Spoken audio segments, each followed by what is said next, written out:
अस्सलाम वालेकुम। क्या हाल चाल? उम्मीद करते हैं कि आप खैरियत से होंगे। हमारी दुआ है कि आप हमेशा खुश रहें, हंसते और मुस्कुराते रहें और इसी तरह में अपना प्यार दिखाते रहें। बिल्कुल जी, मेरा नाम मुअज्जम अली। मैं हूं तारिक मोहम्मद। मैं मोहम्मद मैं यूसुफ। मोहम्मद। तो आज हम जिस वीडियो पर रिएक्ट करने जा रहे हैं, वीडियो का टाइटल है Pakistan military wants to murder me says Imran Khan world affair.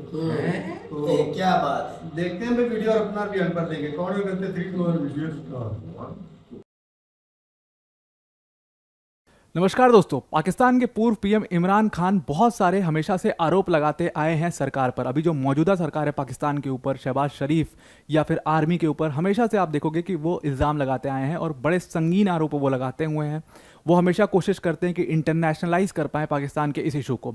अभी हुआ क्या है कि इमरान खान ने एक आर्टिकल लिखा और उस आर्टिकल में उन्होंने कहा कि हो सकता है कि पाकिस्तान की जो आर्मी है वो मुझे मर्डर करना चाहती है मेरा।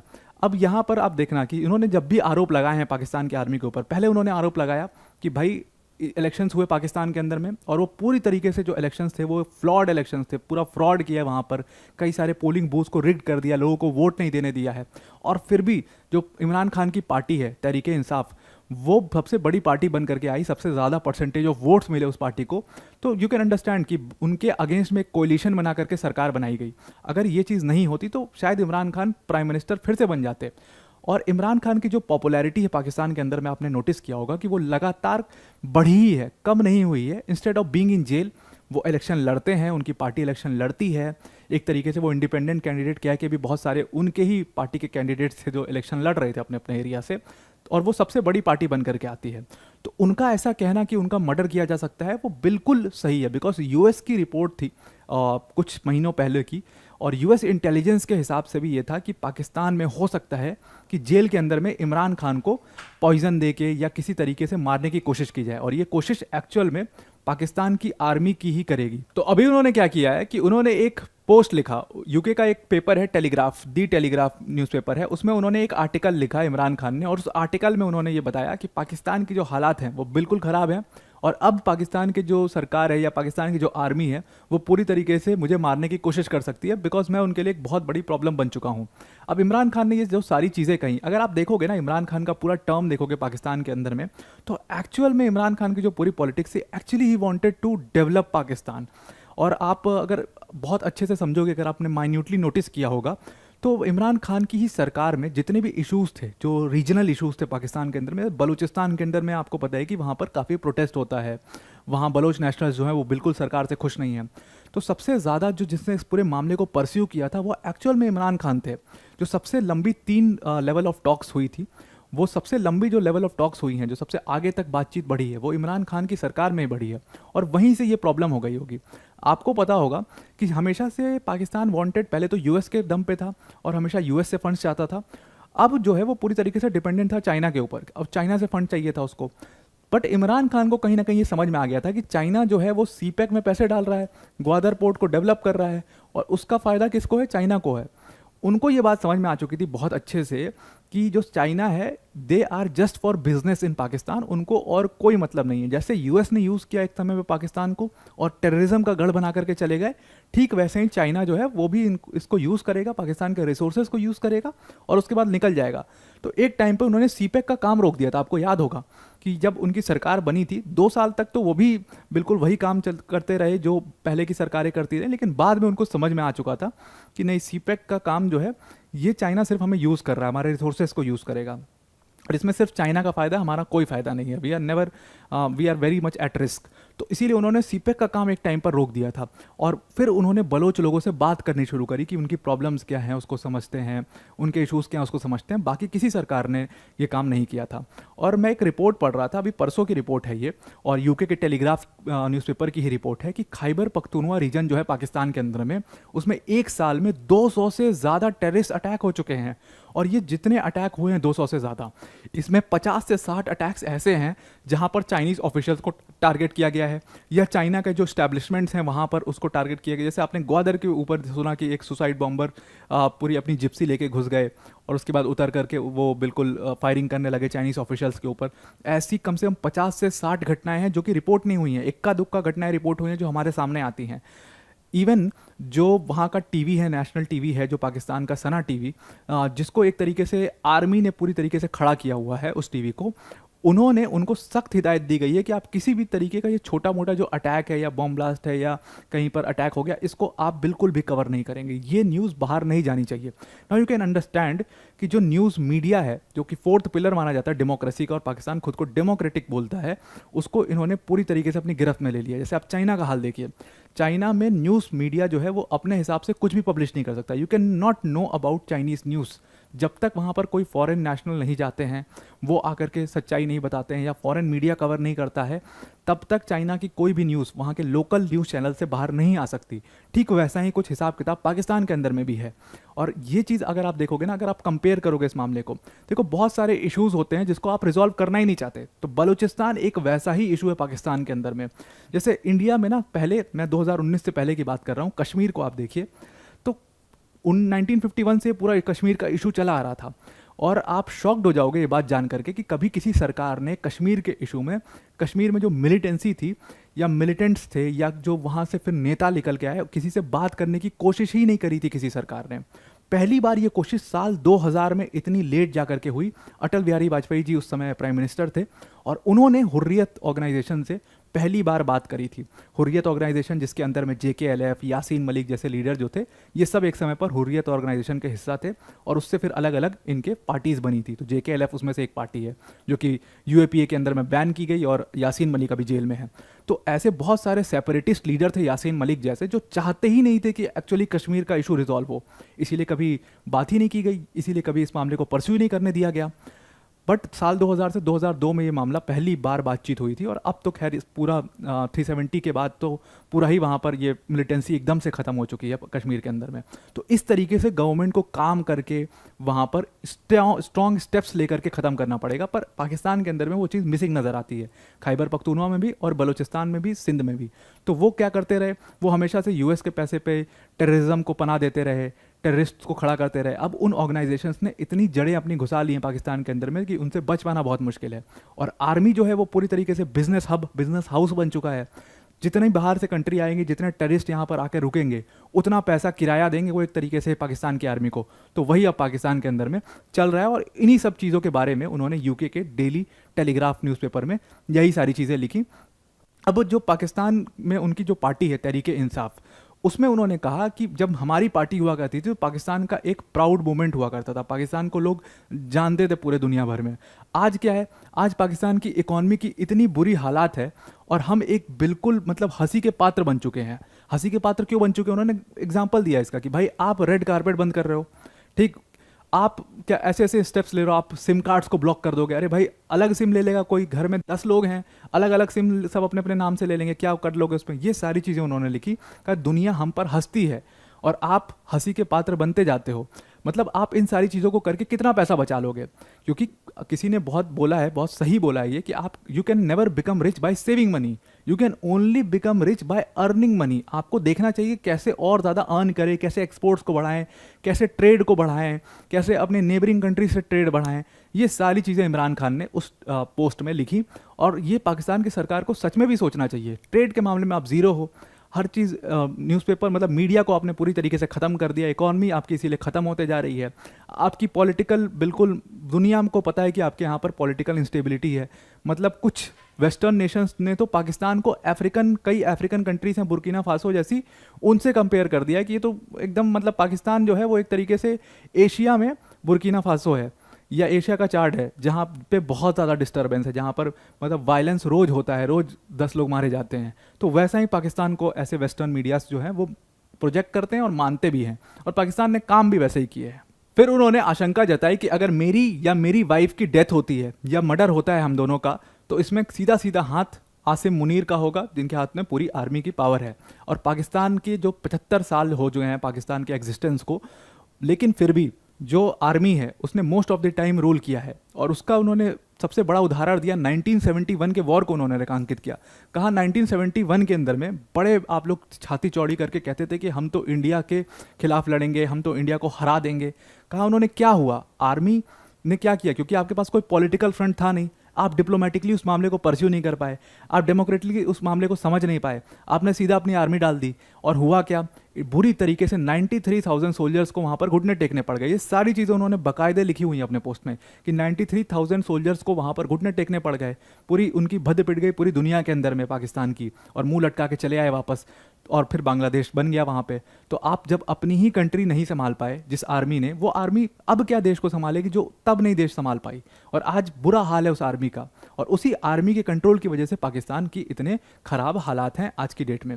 फिर उन्होंने एक घटना को रेखांकित किया, उन्होंने कहा कि आप सोच लीजिए कि ये तो मैं बात कर रहा हूँ सिर्फ पाकिस्तान के मीडिया की या पाकिस्तान के पॉलिटिक्स की, बट अगर आप पाकिस्तान का जुडिशरी देखें तो वो भी पूरी तरीके से ख़त्म हो गया है। उन्होंने एक घटना बताई कि जो इस्लामाबाद हाई कोर्ट के 6 जजेस थे, मतलब जज, हाई कोर्ट का जज बहुत बड़ी चीज़ होती है। अगर आप इंडिया में देखोगे तो आप जज से मिल नहीं सकते विदाउट सिक्योरिटी क्लियरेंस, और आप सोचो पाकिस्तान के हाई कोर्ट के जज, इस्लामाबाद हाई कोर्ट के 6 जजेस ने, जो वहाँ के चीफ जस्टिस थे, पाकिस्तान के चीफ जस्टिस जो हैं, उनको एक बाकायदे लेटर लिखा, उसमें कहा कि भाई हम 6 जजेस को धमकी मिली है कि अगर हमने ये डिसीजंस नहीं दिए तो हमें मार दिया जाएगा, और हमारे साथ साथ 300 लॉयर्स को भी धमकी मिली है। यू कैन अंडरस्टैंड, क्या ये इंडिया में हो सकता है? कभी नहीं हो सकता है इंडिया में।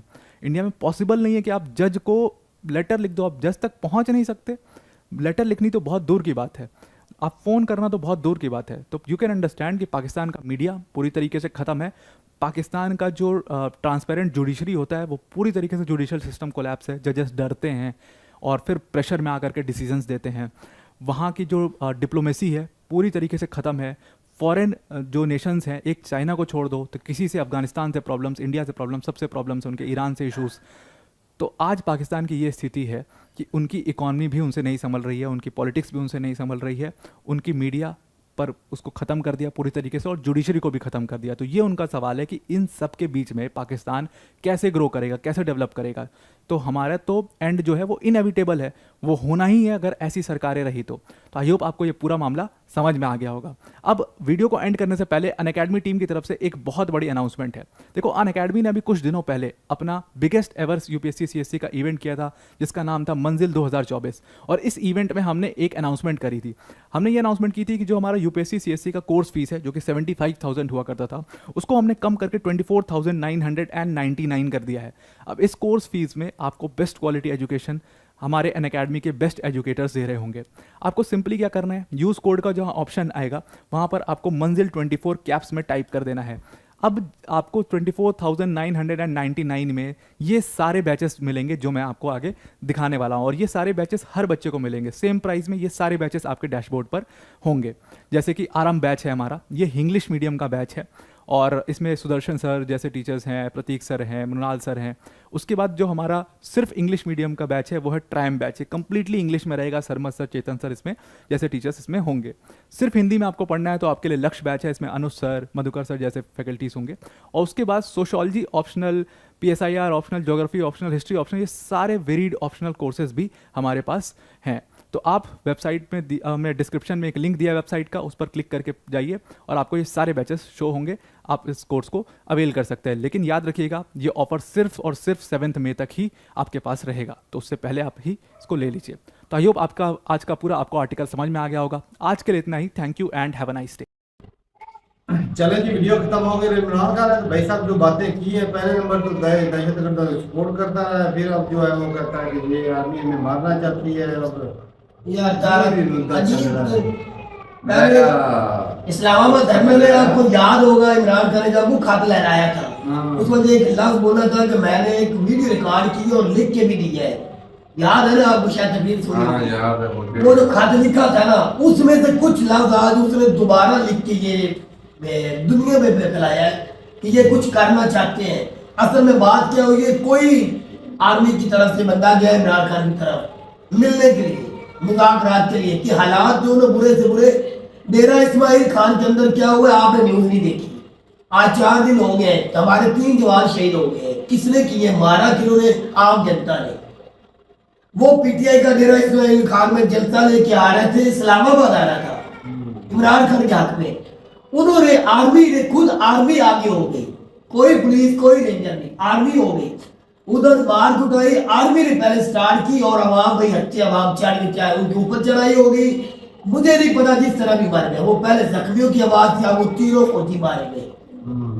उसके बाद इमरान खान साहब ने पहले बोला था कि आप ये काम ना करने में मजबूर करो, आप वो काम करो जो पाकिस्तान और पाकिस्तान के हक में है बेहतर। हर सियासत में इनका हिस्सा होता है भाई। ठीक है। दूसरी बात उन्होंने कहा मुज़ाकरात करने के लिए मैं बिल्कुल तैयार हूँ, आप मुझे इतनी बार कह चुके हैं, लेकिन मुज़ाकरात इस्लामाबाद या रावलपिंडी स्टेडियम में होंगे, आवाम के सामने होंगे, ताकि जो वादा मैं करूँगा ग्राउंड के अंदर वो मेरे आवाम जनता को पता हो। अगर मैं अंदर डील कर लूंगा, बाहर जाके सारी दुनिया ने कह रहा है ये भी उनकी तरह निकला है, ये वादा उन्होंने कहा है 2 बार। तीसरी बार उन्होंने ये कहा इमरान खान साहब को, हम आपको नजरबंद करेंगे आपके घर में, बड़ी गल है इस्लामाबाद में सब जेल का।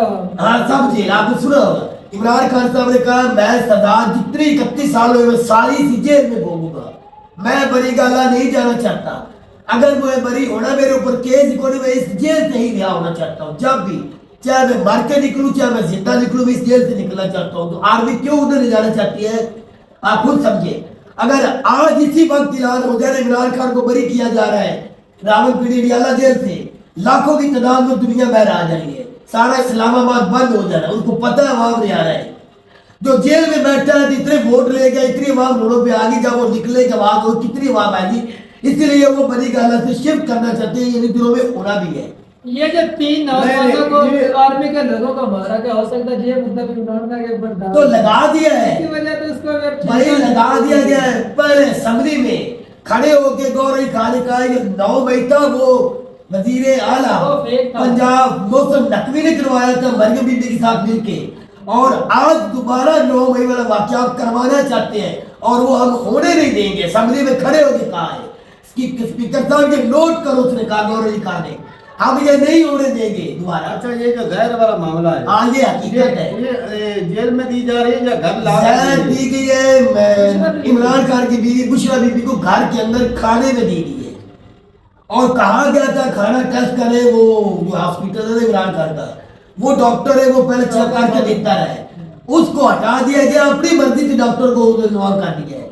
अब वो खाना चेंज करते हैं, जिस दिन खाना है उसके अंदर जहर टेस्ट हुए और साबित हुआ, लेकिन उसकी जान बच गई है, साबित हो चुका है। भाई आपको सामने वीडियो में बताया है आपको, क्या मुझे एक बात भी बता मुल्क के खिलाफ हुई है जो खत में लिखा है? आप तीनों मेरे भाई बैठे, एक लफ्ज खान साहब ने गलत लिखा है, सारे के सारा पाकिस्तान और पाकिस्तान के हक में है। इमरान खान चाहे ना है खिलदार में यार, ये शहबाज शरीफ का भी हक बनता है इसी तरह मुल्क की खातिर खड़े होना, कि नहीं हक बनता है। इसको खड़ा किया गया है, इमरान खान ने नहीं जिसको खड़ा किया गया वो कैसे खड़ा होगा? साफ है कि जो पाकिस्तान का फायदा ही नहीं है, जो इन्होंने शुरुआत में कॉन्ट्रैक्ट किए थे। एक तो भाई पाकिस्तान जो है वो कर्जा लेगा चाइना से, और उसके ऊपर देगा इंटरेस्ट देगा, और ऊपर से जो सारा सी पैक का पैसा है वो चाइना खुद ले जाएगा। अब बताओ इमरान खान गलत बोल रहा है, पाकिस्तान को उसका क्या फायदा, ना रोजगार बने पाकिस्तान में, वो पैसा चाइना का तो लेकिन बंद होने का क्या फायदा हुआ फिर? ये भाई बात उसको तो अब चला ये बंद करना भाई अच्छी बात नहीं है कि अरबों डॉलर लगाए और मेरी बात किसी खाते तो 2021 में गए इमरान खान, 2024 आ गया ना, लगातार किसकी हुकूमत है? ये सब पीडीएम की है ना। क्या वो अगर इंडिया के साथ वो कहते हैं उत्तरकांड अच्छे चाहते हैं, अमेरिका में चाहते हैं, यूक्रेन को रशिया असला बेच रहे, इजराइल को बेच रहे, क्या ये सी पैक नहीं चलवा सकते? अभी नवाज शरीफ हो गया है, शहबाज शरीफ रात जा रहा है, ये सी पैक का काम भी स्टार्ट करवा सकते हैं। इमरान खान ने को हदीस ने पढ़ दी है, उसने तो इतनी कहा था जो मुआहदा लिखा गया मुझे सिर्फ वो दिखाया जाए, और उसकी उसको सजा भुगतनी पड़ रही है। क्या गलत किया इमरान खान ने? इमरान खान का हक वो है जो अवाम के हक में, पाकिस्तान के हक में, वो इमरान खान ने बात की, सर भी वो ही बता रहे हैं, वो जो तुझे हर रोज मैं भी बताता हूँ।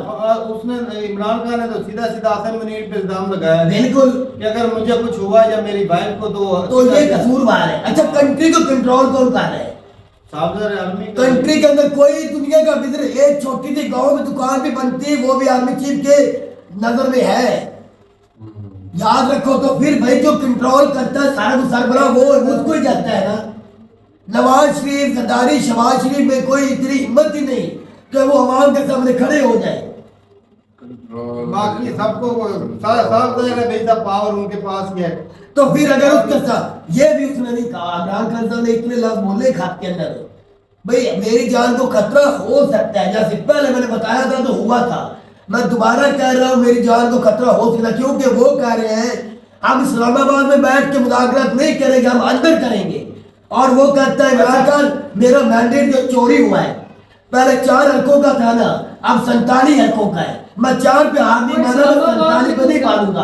अच्छा भाई, एक तो इलेक्शन में चलो जो चोरी हुई सारा कुछ हुआ वो तो एक अलग मुद्दा है, एक तो भाई वो अलग मुद्दा हो गया। बाकी जो इमरान खान सी पैक वाला मामला वो हो गया कि भाई सी पैक इमरान खान की वजह से, वो तो चलो अब आर्मी अगर चाहे तो शुरू करवा सकती है उसके हाथ में। और एक और सर बोला था आपने आर्ट गॉड अज्जू बनेंद्रे के साथ ताल्लुक था, उनके साथ ट्रेड वगैरह वो भी करना चाहिए, जो वो भी सारा कुछ आखिरकार इमरान खान ने भी कुछ ना कुछ ऐसा कर दिया जिससे आज तक कंट्री का भाई साहब ये बुरा हालत जो है ना, और इससे पहले और पूरी हालत कोई भी कंट्री हो वहाँ पर अगर जज जो है वो सेफ नहीं है, हमारी जो जुडिशरी है उन 6 जजों को पता क्या लफ्ज बोला गया, इंसाफ सही तरीके से नहीं करेंगे तो निजाम चलेगा कैसे? उसमें एक लड़की जज नजर आई आपको, और जंगल का कानून है, उस लड़की जो औरत एक जज है ना, उसकी बेटी को उठा के कहा गया है 3रे दिन वापस की गई उस जज की बेटी को, और ये कहा गया अगर आपने कुछ एक लफ्ज बोला